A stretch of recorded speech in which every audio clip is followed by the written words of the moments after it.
Hello student, आप लोग का स्वागत है स्प्लिट स्टडी चैनल पर। चलिए आज का सेशन हम लोग स्टार्ट करेंगे। जैसा कि आप लोगों को पता है, डेली शाम में हम लोग मैथ क्लास देखने को मिलता है। जो भी बच्चे क्लास 12 की तैयारी कर रहे हैं, जो 2027 में बोर्ड का एग्जाम देने वाले हैं, उनके लिए ये मैथ का क्लास चलता है। 2026 के लिए नहीं चलता है, 2027 का जो तैयारी कर रहे हैं। डेली बाय डेली ये मैथ का क्लास आपको शाम में देखने को मिल जाता है। और इसमें हम लोग सबसे पहला चैप्टर स्टार्ट किए हैं, relation and function chapter starter. इसमें हम लोग रिलेशन के बारे में पढ़ चुके हैं। अब जो हम लोग पढ़ने वाले हैं, किसके बारे में पढ़ने वाले हैं, तो अब हम लोग फलन के बारे में पढ़ रहे हैं। फलन में भी हम लोग 1 और ऑन टू फलन के बारे में डिस्कस कर चुके हैं। अब उसके बाद हम लोग जो डिस्कशन कर रहे हैं वो है कंपोजिट फंक्शन। इसके बारे में, कंपोजिट फंक्शन के बारे में हम लोग डिस्कस कर रहे हैं। तो ये कंपोजिट फंक्शन के बारे में जो डिस्कस किए, इसके बारे में हम लोग कुछ क्वेश्चन भी देखे थे पिछले क्लास में। तो पिछले क्लास का आई थिंक आप लोग जरूर देखे होंगे वीडियो। अगर नहीं देखे होंगे तो यहाँ पे आपको प्लेलिस्ट देखने को मिलता है, मैथ का क्लास 12 मैथ के प्लेलिस्ट। उसमें जाकर आप लाइन बाय लाइन वीडियो को देख सकते हैं। चलिए बिना देर किए आज का सेशन हम लोग स्टार्ट करते हैं। आज भी हम लोग कुछ क्वेश्चन ही देखने वाले हैं, वही कंपोजिट फंक्शन से, जिसको संयोजन फंक्शन के नाम से हम लोग जानते हैं हिंदी में।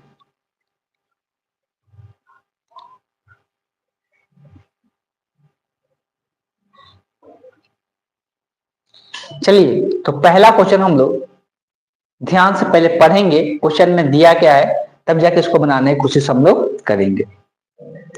तो क्वेश्चन में क्या दिया हुआ है, तो क्वेश्चन दो फलन में बटा हुआ है। दो फलन पहले दिया हुआ है, फलन डिफाइन कैसे वो भी दिया गया। तो फलन यहाँ पे दो फलन दिया हुआ है, दिख रहा है। एक जो फलन है एफ है, जिसका प्रांत और सप्रांत आपको ए टू बी दिख रहा है। और दूसरा फलन क्या है, जी दिया हुआ है, जिसका प्रांत और सप्रांत दिख रहा है बी टू सी है। ये बताया जा रहा है कि एफ और जी, ये पहले से इंफॉर्मेशन क्वेश्चन में दिया हुआ है कि जो एफ और जी फलन है वो कैसा है, एकाएकी है। एकाएकी का मतलब क्या था, 1 है। मतलब ये पहले से इंफॉर्मेशन दिया हुआ है क्वेश्चन में कि एक जो फलन है वो क्या है, एकाएकी है। तो हमको सिद्ध ये करना है कि जो g ऑफ f बनेगा, g ऑफ f बनाने का तरीका पहले ही बताए थे कि पहला फलन का जो प्रांत होता है यही सेम इसका प्रांत देखने को मिलता है, और जो दूसरा फलन का सह प्रांत होता है वही इसका यहाँ पे सह प्रांत हमको देखने को मिल जाता है। तो हमको ये सिद्ध करना है कि जो g ऑफ f होगा वो कैसा होगा, एकाएकी फलन होगा। जो g ऑफ x होगा वो कैसा फलन होगा, एकाएकी फलन होगा। अब हम थोड़ा सा याद दिलाना चाहते हैं कि किसी भी फलन को एकाएकी सिद्ध करने के लिए, किसी भी फलन को एकाएकी 1 सिद्ध करने का एक ही तरीका हम लोग बार बार रिपीट किए हुए हैं कि पहले एक्स का दो मान मान लेना है। दो मान मान लेना है जो बिलोंग करना चाहिए, जिसको सिद्ध करना रहता है। तो सिद्ध अब हमको किसको करना है, एकाएकी 1, इस फलन को सिद्ध करना है। इसका यहाँ पर देख सकते हैं प्रांत क्या है, ए है। तो x1, x2 किससे बिलोंग करेगा, ए से बिलोंग करेगा। हम ये मान लेंगे कि ये जो फलन होता है, ये जो फलन होता है एफ ऑफ x1 बराबर होता है एफ ऑफ x2 के। इसलिए डायरेक्ट क्वेश्चन पे आते हैं। आई थिंक आपको चीजें जरूर याद होगा, अभी दिमाग में भी आ जाएगा। कहीं पर भी किसी प्रकार कोई भी डाउट हो तो जरूर आप कमेंट बॉक्स में लिखिएगा। अब यहाँ पे आ जाते हैं। सबसे पहले हम लोग मान लेते हैं जो भी फलन को हमको एकाएकी 1 सिद्ध करना रहता है, उस फलन में जो प्रांत होता है उससे दो मान हम मान लेते हैं। एक को x1 एक को x2 मान लेते हैं जो बिलोंग करेगा इसके प्रांत से। इसका प्रांत क्या है, a है, तो a से बिलोंग कर रहा है। इसमें हम लोग कंडीशन क्या देते हैं कि यदि, मतलब इस पर फलन का मान बराबर दिखा देते हैं। फलन क्या है मेरे पास, है फलन g ऑफ f है। फलन मेरे पास क्या है, g ऑफ f है। मतलब जो g ऑफ f फलन होगा वो x1 पर बराबर होगा g ऑफ f फलन x2 पे। यही पहले पहले हम लोग दिखा देते हैं, फलन का मान बराबर दिखा देते हैं। तब अगर ऐसा हो जाता है, अगर ये सही है, ठीक है, तो इसके बाद अगर ऐसा हो जाता है कि x1 बराबर x2 आ जाए, x1 बराबर क्या आ जाए, x2 आ जाए, तो उस केस में जो फलन होता है वो कैसा फलन हो जाता है। तो उस केस में अगर फलन का बात करेंगे तो 1 फलन निकल के आ जाता है। क्लियर है। तो चलिए हम लोग यहाँ से देख लेते हैं। सबसे पहले इसको लिखने का तरीका कल भी बताए थे कि g ऑफ f को लिखने का तरीका है कि इसके g को पहले लिखते, अंदर में f वाला फलन लिखते, तो f ऑफ x1 लिखाएगा बराबर, इधर भी वैसे लिखाएगा g of f of x2 लिखाएगा। अब थोड़ा सा पहले दिमाग लगाना है, पहले से ही दिया हुआ है कि f और g दोनों फलन कैसा है, 1 फलन है। जब ये दोनों फलन 1 है, थोड़ा सा मेरा बात गौर से समझना है। जब ये दोनों फलन 1 है, तो ये दोनों फलन 1 तभी होगा, ये दोनों फलन 1 तभी होगा, ये फलन हम उसको 1 1 तभी कहेंगे जब एफ ऑफ एक्स वन किसके बराबर होगा। देखिए हम लोग पता है कि एफ ऑफ एक्स वन अगर बराबर होता है एफ ऑफ एक्स टू के, तो ये 1 1 तभी होता है जब एक्स वन बराबर क्या होता है एक्स टू होता है तब। मतलब ये 1 1 तभी होता है जब ये आपस में क्या हो, इसके लिए एक्स वन बराबर होता है एफ ऑफ एक्स टू। मतलब यहाँ पर ये भी बोल सकते हैं कि यहाँ से हम लोग क्या निकल के आता है कि एफ ऑफ एक्स वन जो बराबर होगा वो एक्स वन के बराबर होगा, और एफ ऑफ एक्स टू जो बराबर होगा वो एक्स टू के बराबर होगा। ये तभी जाके क्या होगा 1 1 होगा। ऐसा होगा तभी ना 1 1 होगा, तब ना ये एक दूसरे के दोनों आपस में क्या होंगे बराबर होंगे। तो ये ऐसा होगा तभी जाके 1 1 होगा। तो यहां से हम लोग बोल सकते हैं कि एफ ऑफ एक्स वन का मान जो होगा, लिखेंगे चूंकि एफ 1 1 फलन है, एफ 1 1 फंक्शन है। तो अगर एफ 1 1 फंक्शन है मतलब क्या होगा कि एफ ऑफ एक्स वन बराबर होगा एफ ऑफ बराबर होगा एक्स वन के, तथा एफ ऑफ एक्स टू जो होगा बराबर होगा एक्स टू के। ऐसा होगा तभी जाके ये जो एफ जो होगा 1 1 फलन कहलाएगा। क्वेश्चन में दिया हुआ है कि एफ जो है 1 1 फलन है। जब ये x1 और ये जब x2 के बराबर होगा तभी जाके ये आपस में x1 बराबर x2 होगा, तभी जाके वो क्या कहलाएगा 1 1 फलन कहलाएगा। क्लियर है। जब f ऑफ x1 का मान x1 होगा, f ऑफ x2 का मान कितना होगा x2 होगा, तभी जाके ये क्या होगा 1 1 फलन होगा। इस कारण से हम क्या इसका यूज करने वाले हैं। जब ये 1 1 फलन है तो एफ ऑफ x1 के बराबर मान कितना x1 के बराबर है, एफ ऑफ x2 का मान x2 के बराबर आएगा, तभी जाके ये दोनों आपस में क्या होगा बराबर होगा तो 1 1 बनेगा। इतना तो बात क्लियर है। इसका मतलब ये है कि एफ ऑफ x1 की जगह हम x1 लिख सकते हैं। इसको हम क्या लिख सकते हैं g ऑफ x1 लिख सकते हैं, बराबर में इधर क्या लिख सकते हैं g ऑफ x2 लिख सकते हैं। अब क्वेश्चन में पहले से ही दिया है, क्वेश्चन में पहले से दिया हुआ है कि ये जो g ऑफ g जो है वो भी क्या है 1 1 फलन है। g क्या है 1 1 फलन है। तो देखिए लिखेंगे चूंकि g, क्वेश्चन में ये पहले से दिया है कि g भी क्या है 1 1 फंक्शन है। अगर g 1 1 फंक्शन है तो ये भी x1 और ये भी क्या होगा x2 के बराबर होगा। अगर g 1 1 फंक्शन है तो यहाँ पर भी क्या होगा, अगर g 1 1 फंक्शन मतलब g ऑफ x1 भी होगा वो भी किसके x1 के बराबर होगा, तथा g ऑफ x2 जो होगा वो भी किसके बराबर होगा x2 के बराबर होगा। मतलब ये किसके बराबर होगा x1 के बराबर हो जाएगा, ये किसके बराबर हो जाएगा x2 के बराबर हो जाएगा। तो हम शुरू में क्या लिए थे, शुरू में जो फलन हमको चेक करना था कि 1 1 है कि नहीं है, सिद्ध करना था। तो उस फलन को हम पहले बराबर ले लिए 2x के मान पर, लेकिन हमको रिजल्ट में क्या देखने को मिल रहा है कि x1 बराबर x2 आ जा रहा है।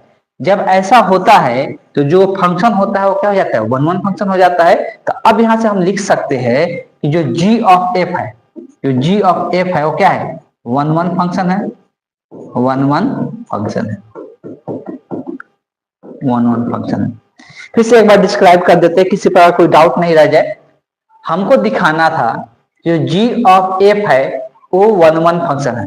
हमको क्या दिखाना था, जो g ऑफ f है वो 1 1 फंक्शन है। यदि ये दिया हुआ था कि f और g जो है 1 1 पहले से दिया हुआ है, f और g जो है 1 1 पहले से दिया हुआ है। तो देखिए अगर एक फंक्शन 1 1 है इसका मतलब ये है कि f ऑफ x1 बराबर है f ऑफ x2 के, तो x1 बराबर होगा x2 के। तो x1 बराबर x2 कब होगा, जब f ऑफ x1 के मान f ऑफ x1 का मान x किसके बराबर आएगा।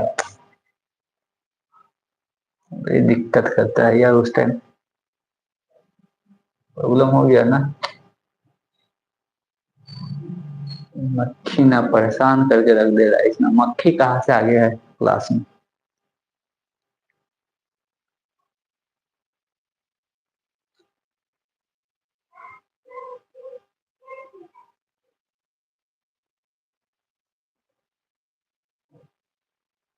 थोड़ा सा वेट कर लीजिए।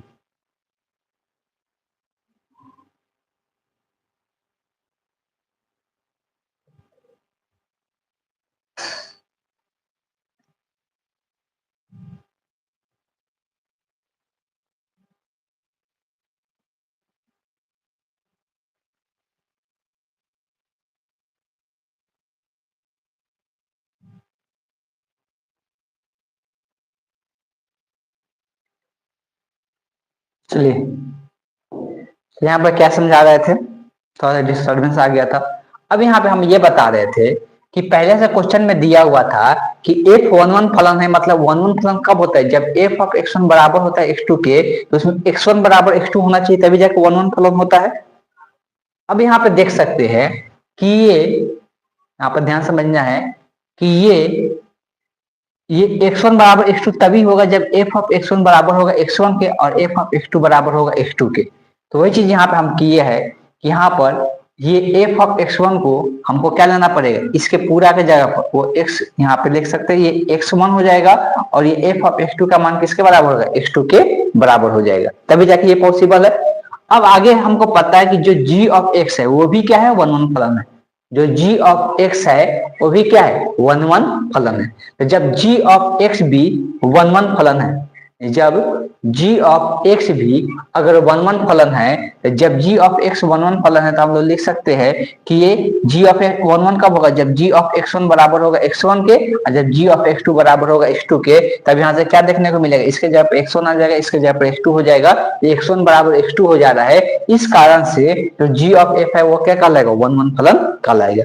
बात क्लियर है, इस तरह से हम लोग सिद्ध कर सकते हैं। चलिए चलते हम लोग नेक्स्ट क्वेश्चन देखेंगे।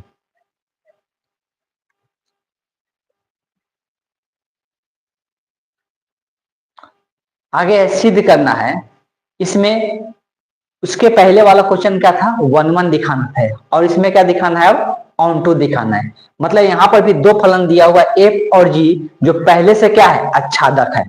पहले से क्या है, तो आच्छादक यहाँ पर दिया हुआ है। आच्छादक का मतलब क्या होता है, तो आच्छादक को हम इंग्लिश में क्या कहते हैं, ऑन टू कहते हैं। मतलब जो एफ और जी जो फलन है वो क्या दिया हुआ है कि ऑन टू है। तो एफ टू सी आच्छादक होगा, मतलब एफ टू सी जो होगा ऑन टू होगा, ये हमको क्या करना है, सिद्ध करना है। इसमें ऑन टू पहले एफ और जी को ऑन टू दे दिया है, तो जो जी ऑफ एफ होगा उसको क्या दिखाना है, ऑन टू दिखाना है। देखिए यहाँ पे हम लोग को थोड़ा सा डिफिनेशन पे आना पड़ेगा कि ऑन टू का डिफिनेशन क्या था। तो ऑन टू का डिफिनेशन ये था, ध्यान समझिएगा, ऑन टू फंक्शन कब कहते हैं, जब जो सहपरांत होता है, सहपरांत का प्रत्येक अवयव मतलब प्रत्येक एलिमेंट का वो किसी ना किसी का प्रतिबिंब होना चाहिए, उसमें एक भी एलिमेंट खाली नहीं बचना चाहिए।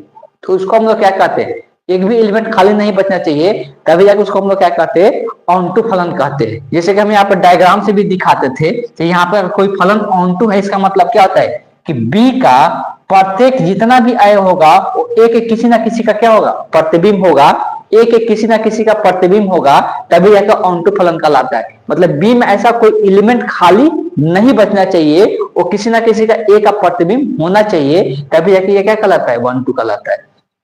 उसी प्रकार से ये भी ऑन टू कहलाएगा जब सी का प्रत्येक एलिमेंट वो किसी ना किसी बी का क्या होगा, किसी ना किसी बी का क्या होगा, किसी ना किसी बी का प्रतिबिंब होगा, तभी जाके ये क्या कहला रहा है, ऑन टू कहला रहा है। तो वही चीज को हमको सिद्ध करना है कि एक सी का जितना भी एलिमेंट होगा, सी का जितना भी एलिमेंट होगा वो ए के प्रत्येक एलिमेंट के साथ किसी ना किसी का क्या होगा, प्रतिबिंब देखने को मिलेगा, तभी जाके वो क्या कहलाएगा, तो फलन ऑन टू फलन कहलाएगा। बात क्लियर है।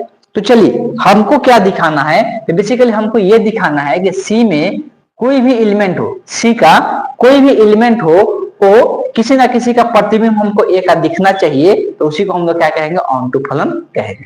क्लियर। तो ऐसा करते हैं, पहले सी में कोई एक एलिमेंट को मान लेते हैं। मेरे पास कोई ऑप्शन अभी है ना, तो यहाँ पर दिया तो है ना, तो मान लेते हैं, माना कि एक कोई भी ऑप्शन ले लेते हैं, के ही ले लेते हैं। के एक एलिमेंट है जो किससे बिलोंग कर रहा है, सी से बिलोंग कर रहा है।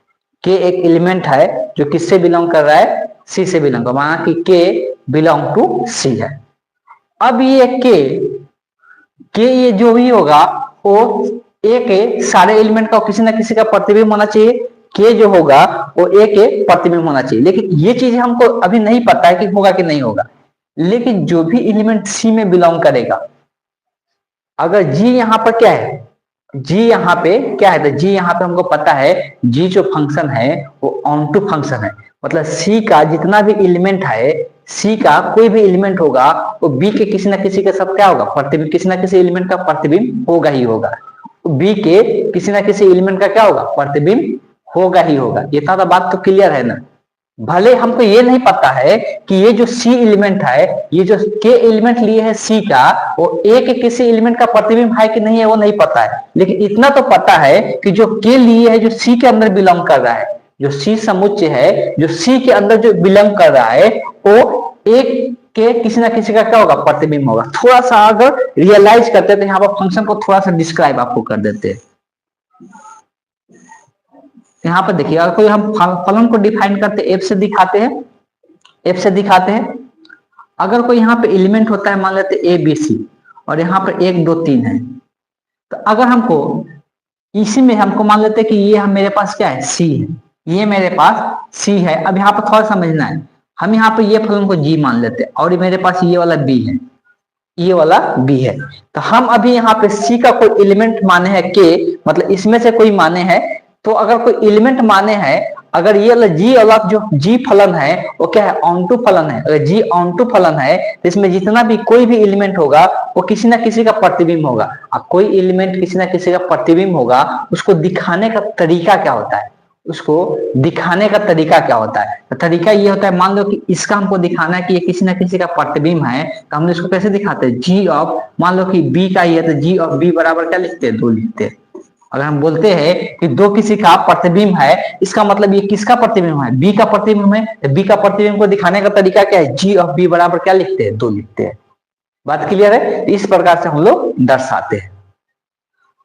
वैसे ही अगर ये के है जो कि सी से बिलोंग कर रहा है, तो हमको पता है कि जो सी वाला जितना भी एलिमेंट है वो बी वाला में किसी ना किसी का प्रतिबिंब जरूर होगा, इसलिए कि जी यहाँ पर क्या दिया है, ऑनटू फलन दिया हुआ है। ऑनटू फलन दिया है तो इसमें सी में जितना भी एलिमेंट होगा वो बी के किसी ना किसी एलिमेंट का क्या होगा, प्रतिबिंब होगा। तो हम लोग यहाँ से लिख सकते हैं कि चूंकि जी ऑनटू फंक्शन है, ऑनटू फंक्शन है, इसलिए के बी के किसी अयव लिखते हैं या एलिमेंट लिख सकते हैं, हिंदी में जाता है अयव लिखा जाता है, इंग्लिश में लिख देते हैं एलिमेंट। बी के किसी एलिमेंट का, किसी ना किसी एलिमेंट का, बी के किसी ना किसी एलिमेंट का प्रतिबिंब होगा। अगर यहाँ पे G ऑनटू फंक्शन है तो जो के लिए है जो C से बिलोंग कर है, तो ये जो के होगा B के किसी ना किसी एलिमेंट का जरूर प्रतिबिंब होगा, किसी ना किसी एलिमेंट का। अब वो किसका प्रतिबिंब होगा हमको नहीं पता है, तो उसको मान लेते हैं B। हम ये मान लेते हैं, तो माना कि एक बी एलिमेंट है, स्मॉल बी लेते हैं जो बिलोंग कर रहा है बी से, जहां इसी को मान लेते हैं कि जी ऑफ जो बी होगा वो किसके बराबर होगा, के बराबर है। जी ऑफ जो बी होगा वो के बराबर है। इतना मान लिए कि जो जी ऑफ बी होगा वो किसके बराबर है, के बराबर है। हम यहाँ पे कोई ना कोई ऐसा एलिमेंट बी में जरूर होगा जो इस के का प्रतिबिंब होगा। अब वो एलिमेंट के बारे में पता नहीं है, कुछ भी हो सकता है, तब उस एलिमेंट को हम क्या मान लिए, बी मान लिए। ये बी जो बी से बिलोंग कर रहा है, तो अब अगर बी का ही प्रतिबिंब है तो जी ऑफ बी बराबर क्या लिखा गया, जैसे कि हम यहाँ पर माने थे कि अगर ये बी का ही प्रतिबिंब, दो जो है बी का ही प्रतिबिंब है, तो जी ऑफ बी बराबर क्या लिखे थे, 2 लिखे थे। तो वैसे ही हम बी मान लिए कि बी का ही ये प्रतिबिंब है, किसी ना किसी का तो प्रतिबिंब होना ही है, तो हम बी का मान लिए, तो जी ऑफ बी बराबर क्या लिख सकते, के लिख सकते। आप ये अगर देख रहे वीडियो तो ध्यान पूर्वक देखेंगे वीडियो को, तभी जाकर समझ में आने वाला है। ये सब क्वेश्चन हम पहले ही बोले थे कि ये जो चैप्टर है डिफिकल्ट चैप्टर है, और के तुलना में इसके बाद जो चैप्टर स्टार्ट होगा आपको बहुत आसान लगेगा बनाने में।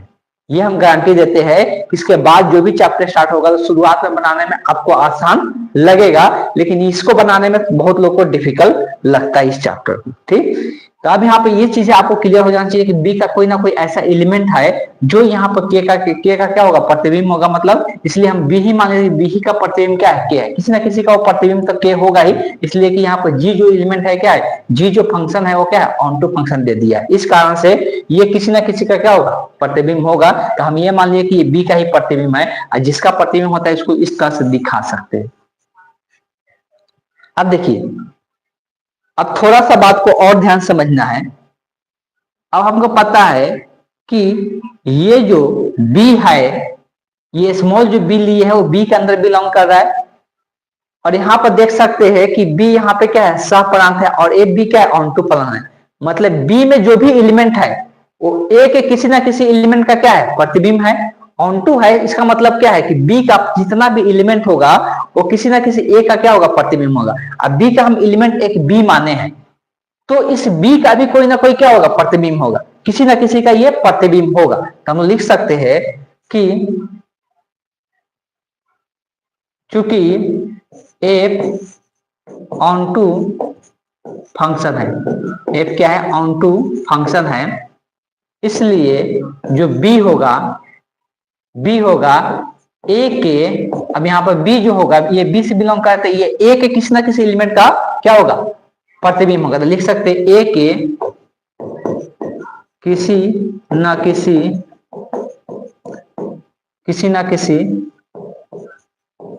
एलिमेंट का प्रतिबिंब होगा, किसी ना किसी एलिमेंट का प्रतिबिंब होगा। अब हमको फिर ये नहीं पता है, कि अब ये किसका प्रतिबिंब होगा, लेकिन ये पता है कि किसी ना किसी का प्रतिबिंब होगा। ए में ऐसा कोई एलिमेंट होगा जिसका प्रतिबिंब बी हमको देखने को मिलेगा। इसलिए ऑन टू है, अगर एफ ऑन टू है तो बी में ऐसा कोई, ए में जरूर कोई ना कोई एलिमेंट होगा जो बी के एलिमेंट के प्रत्येक एलिमेंट का प्रतिबिंब हमको देखने को मिलेगा। मतलब ये है कि बी भी यहाँ पर ए के किसी एलिमेंट का प्रतिबिंब होगा। तो हमको नहीं पता है किसका होगा, तो हम एक मान लेते हैं। चलिए हम मान लेते हैं कि माना कि एक एलिमेंट है ए जो बिलोंग कर रहा है ए से, जहां एफ ऑफ ए, मतलब एफ ऑफ ए बराबर है किसके, एफ ऑफ ए बराबर है बी के। तो हम ये मान लिए कि जो ये बी है वो किसका प्रतिबिंब है, ए का प्रतिबिंब है। इतना तो तय था कि किसी ना किसी का प्रतिबिंब होगा, इसलिए कि एफ ऑन टू फलन दिया हुआ है, ऑन टू फलन दिया हुआ है, तो बी में जो भी एलिमेंट होगा वो किसी ना किसी का क्या होगा, प्रतिबिंब होगा। तो यहाँ से एफ ऑफ ए बराबर क्या आ गया, बी आ गया। अब इसको थोड़ा सा ध्यान से देखना है, यही हम लाए थे, इसको समीकरण 1 में अब बी का मान रख देना है। लिखेंगे बी का मान समीकरण 1 में रखने पर तो यहाँ पर बी का मान रखेंगे तो क्या आएगा, जी ऑफ बी का मान क्या है, एफ ऑफ ए है, तो बी ऑफ जी ऑफ ए बराबर क्या आ जाएगा, के। तो अब यहाँ पे देख सकते हैं अब ये कौन सा फलन बन गया। अब इसको ऐसे भी दिखा सकते, जी ऑफ एफ दिखा सकते, ए बराबर के है, इसको ऐसे भी दिखा सकते। मतलब अब जो फलन है ए जी ऑफ एफ है, मतलब यहाँ पर जो के है वो ए का क्या है, प्रतिबिंब है, और ए किससे बिलोंग कर रहा है, ए से। तो यहाँ पर ए से बिलोंग कर रहा है, और ये जो सी में एलिमेंट लिए थे वो किसी ना किसी का प्रतिबिंब मिल जा रहा है। इसका मतलब ये है कि इसमें हम कोई भी एलिमेंट मान ले, हम यहाँ पर के माने हैं, सी में कोई भी एलिमेंट मान ले वो ए के किसी ना किसी का क्या होगा, प्रतिबिंब होगा ही होगा, अगर इस प्रोसेस से चलते हैं तब। इसका मतलब ये है कि यहाँ पर के अगर कोई एलिमेंट माने है सी से, तो सी का जो के माने हैं जो सी से बिलोंग कर रहा था, वो क्या है कि ए के किसी ना किसी एलिमेंट का क्या देखने को मिल रहा है, प्रतिबिंब देखने को मिल रहा है। ये जो के है किसका प्रतिबिंब है, ए का प्रतिबिंब है, और ए किससे बिलोंग कर रहा है, ए से। इसका मतलब ये है कि ये के जो है इसका प्रतिबिंब बन रहा है, मतलब इसमें जितना भी एलिमेंट होगा, सी में जितना भी एलिमेंट होगा, ए के किसी ना किसी एलिमेंट का क्या होगा, प्रतिबिंब होगा। इसलिए कि हम ये जनरल केस लेकर चले हैं, तो जनरल केस में सब एलिमेंट के लिए वैलिड होता है। इसलिए हम लोग लिख सकते हैं, लिखेंगे चूंकि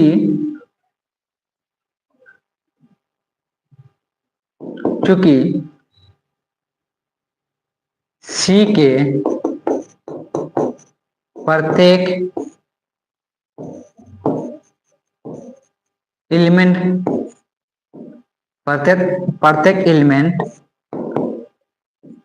ए के किसी ना किसी एलिमेंट का प्रतिबिंब है, एलिमेंट का प्रतिबिंब है। तो अगर ऐसा है कि जो सी का जितना भी प्रत्येक एलिमेंट है वो ए के किसी ना किसी का प्रतिबिंब है, तो जब ऐसा हो जाता है तो फलन क्या कहलाता है, ऑन टू। यहाँ पर हम देख भी सकते हैं ये के माने थे कोई एलिमेंट सी का, जो किसका प्रतिबिंब देखने को मिल रहा है, ए का, ये जनरल केस में देखने को मिल रहा है। मतलब हम यहाँ पर कोई भी एलिमेंट लेंगे सी से, तो किसी ना किसी का प्रतिबिंब हमको देखने को मिल जाएगा जो ए से बिलोंग करेगा। इस तरह से हम लिख सकते हैं, क्या लिख सकते हैं, इसलिए जी ऑफ एफ जो होगा ऑन टू फंक्शन होगा, ऑन टू फंक्शन है। तो इस तरह से क्या लिख सकते हैं, जो जी ऑफ एफ है वो on to function. I think जरूर समझ में आया होगा। हम बहुत ज्यादा भी प्रयास किए कि ये क्वेश्चन जरूर आपको समझ में आए। अगर रेगुलर क्लास देख रहे, अगर मैथ का रेगुलर क्लास देख रहे तो फिर इसको समझने में कोई परेशानी नहीं होना चाहिए। अगर रेगुलर नहीं देखे है तब तो हम मानते हैं कि ये क्वेश्चन समझ में उतना नहीं आने वाला है। रेगुलर क्लास जो करने वाले हैं उन्हीं को ये क्वेश्चन समझ में आ सकता है। फिर भी अगर किसी प्रकार के भी डाउट रह जाता है तो अगले क्लास में भी फिर हम इस सब टाइप का क्वेश्चन को डिस्कस कर देंगे, इसमें कोई प्रॉब्लम नहीं है। इसलिए सभी को समझ में आना चाहिए, लेकिन ट्राई करना है कि लाइन बाय लाइन सारे वीडियो को देखें। अभी तक हम लोग पार्ट 13 पहुंच चुके हैं, मतलब इसके पहले 12 वीडियो कंप्लीट हो चुका है, तो 12 वीडियो भी आप जरूर देखे होंगे, हम ऐसा मानते हैं। अगर देखे होंगे तभी जाके क्लियरली आपको कोई क्वेश्चन समझने में कोई परेशानी नहीं होने वाला है। चलिए चलते हैं, हम लोग नेक्स्ट क्वेश्चन देखेंगे।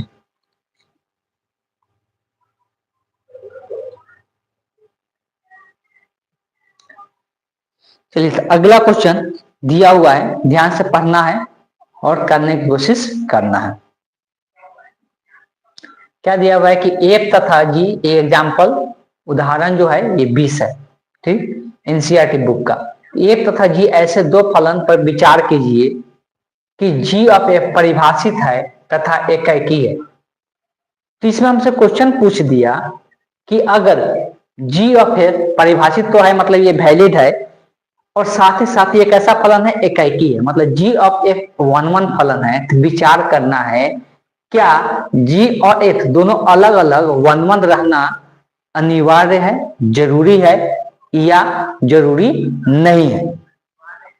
ये क्वेश्चन को ध्यान से पहले क्वेश्चन को समझिए। क्वेश्चन में क्या बोल रहा है, जो जी ऑफ एफ है, जो फंक्शन जी ऑफ एफ है, अगर वो 1 1 है तो क्या उसका दो फलन से बना हुआ है ना, जी ऑफ एफ दो फलन से बना है, एफ और एफ जी। तो क्या एफ और जी अलग अलग 1 1 होना जरूरी है कि नहीं है, ऐसा चेक करना है। तो देखिए हम इस टाइप का क्वेश्चन को कैसे बनाएंगे, हम कुछ ऐसा एग्जांपल लेंगे जो ये एक इसमें से किसी एक को 1 1 ले लेंगे, किसी एक को 1 1 नहीं लेंगे, और चेक करेंगे कि जी ऑफ एफ 1 1 आ रहा है कि नहीं आ रहा है। एक को हम 1 1 लेंगे, एक को 1 1 नहीं लेंगे, और चेक करेंगे जी ऑफ एफ 1 1 आ रहा है कि नहीं आ रहा है। थोड़ा सा वेट करिए, क्या समस्या चलत है, अभी क्लास लो थे थोड़ा देर में।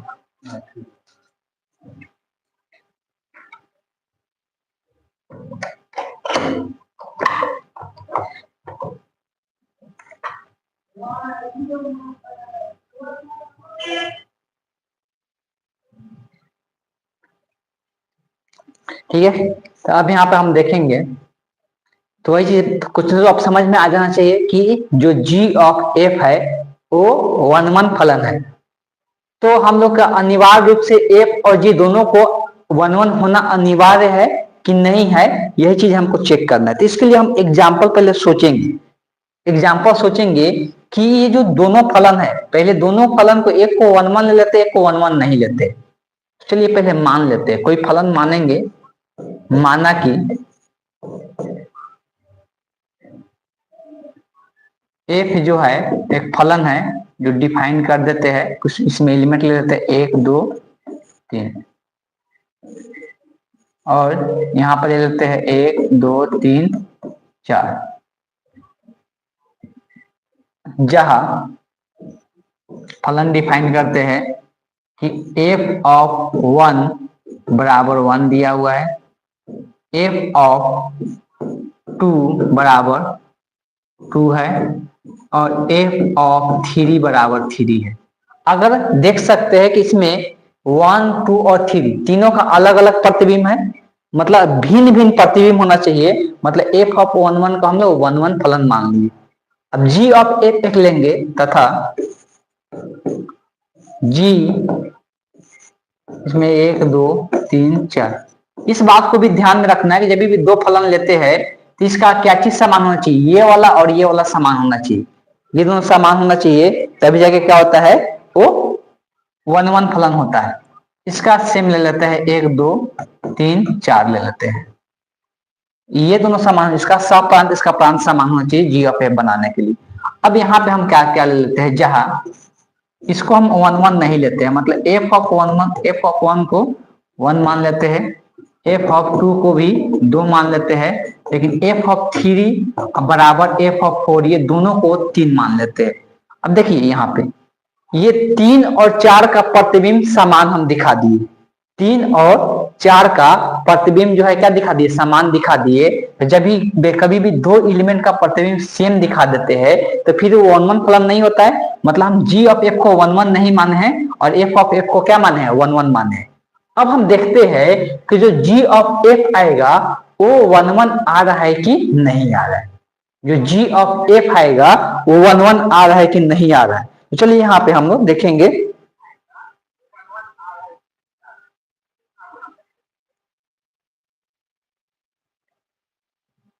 तो अब यहां से हम लोग लिखते हैं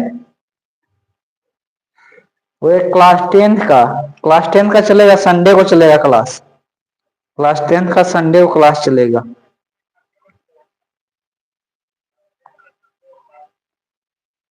अब यहां पर बात कर लेते हैं, तो अगर जी ऑफ एफ देखना है हमको, जी ऑफ एफ देखना है फंक्शन, यहाँ पर एक्स का ऐसे ही डिफाइन करते हैं ना, इसको ऐसे लिखते हैं F of G of F of X लिखते हैं, ठीक। अब हमको पता है कि इसका जो प्रांत होता है, ये पहले वाला फलन का जो ही होता है वही प्रांत होता है, मतलब इसका प्रांत क्या होगा 1 2 3 होगा, मतलब हमको 1 पर 2 पर 3 पर मान निकालते हैं। अब देखते हैं क्या होता है, यहाँ पर x की जगह पहले 1 पर निकालते हैं, तो यहाँ पे x की जगह 1 रखाएगा तो f ऑफ यहाँ पे 1 रखेंगे। और क्वेश्चन में देखिए f ऑफ 1 का मान, इसमें जो माने हैं f ऑफ 1 का मान कितना है 1 है, इसके जगह पर क्या रखा जाएगा 1 रखा जाएगा। और क्वेश्चन में g ऑफ 1 का मान कितना है 1 है, g ऑफ 1 यहाँ पर गलती लिख दिए, ये g ऑफ फलन g लिखेंगे, f की जगह यहाँ पर क्या लिखा है g लिखा है, यहाँ पर सही कर लेना है, ठीक। अब यहाँ पर g ऑफ 1 का मान कितना है 1 है, तो ये 1 हो गया।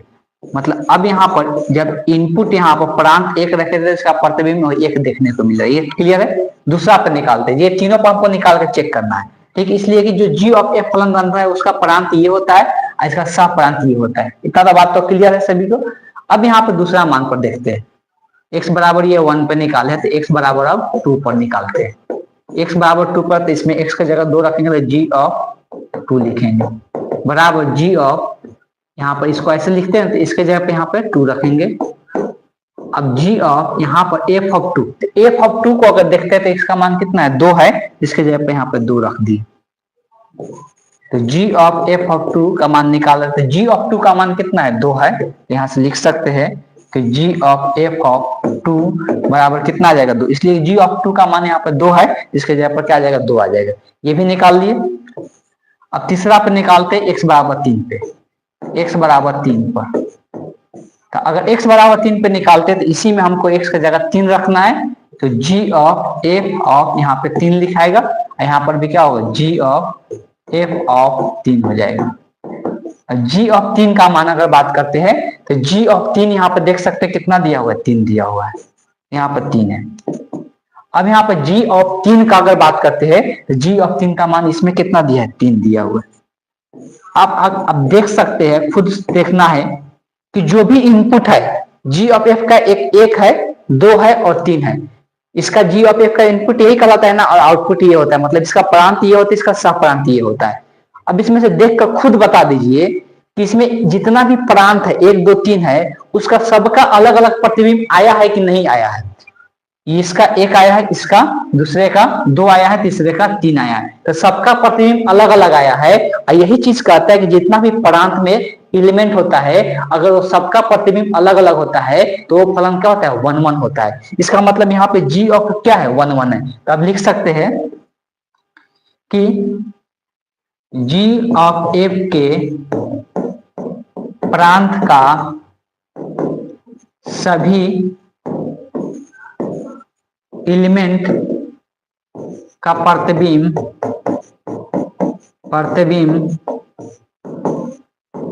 भिन्न है। भिन्न मतलब अलग अलग है। सारा जितना भी एलिमेंट है सबका प्रतिबिंब क्या है? अलग अलग है। अगर सबका प्रतिबिंब अलग अलग होता है, अगर सबका प्रतिबिंब अलग अलग बनता है तो ये फलन जो होता है वो क्या कहलाता है? वन वन फलन। इसलिए एफ कौन क्या कहलाएगा? वन वन फलन है। एफ ऑफ एक्स यहाँ पर जी ऑफ एक्स क्या हो गया? वन वन फलन हो गया। लेकिन क्या ये दोनों को वन वन होना अनिवार्य है क्या? नहीं हुआ। इसलिए कि हम एफ को वन वन लिए थे और जी को वन वन नहीं लिए थे, फिर भी ए जी ऑफ एफ क्या हो गया? वन वन हो गया। इसका मतलब ये है कि एफ तथा जी दोनों को एकाएकी होना, वन वन होना अनिवार्य नहीं है। अनिवार्य मतलब होता है जरूरी, जरूरी नहीं है। अगर वो वन वन नहीं भी रहेगा फिर भी जी ऑफ एफ क्या बन सकता है? वन वन बन सकता है। तो यहां से लिख सकते हैं इसलिए एफ तथा जी दोनों को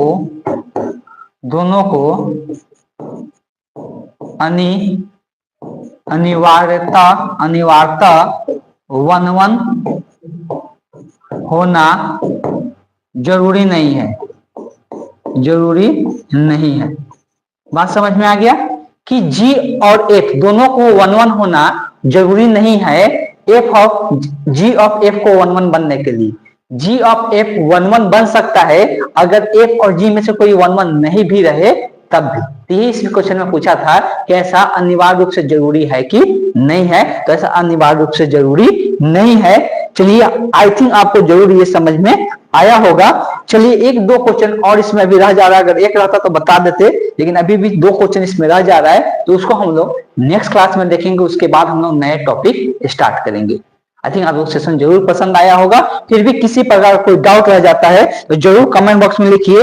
और मेरे चैनल पे एक और चीज प्रोवाइड कराया जाता है कि अगर किसी प्रकार का कोई इंडिविजुअल क्वेश्चन में आपको डाउट है तो मेरे व्हाट्सएप नंबर पे सेंड कर सकते हैं। उसका सॉल्यूशन आपको, उस क्वेश्चन का सॉल्यूशन एक वीडियो के थ्रू आपको प्रोवाइड करा दिया जाता है। तो ये काम आप जरूर कर सकते हैं। और इसमें इस सेशन में किसी प्रकार का कोई डाउट है तो आप जरूर पूछ सकते हैं। तो चलिए, अगर वीडियो पसंद आ रहा है तो और जितने भी पढ़ने वाले बच्चे हैं क्लास 12 के, उनके पास वीडियो जरूर शेयर कीजिए। आज का सेशन को हम यहीं पे एंड करेंगे। Thank you.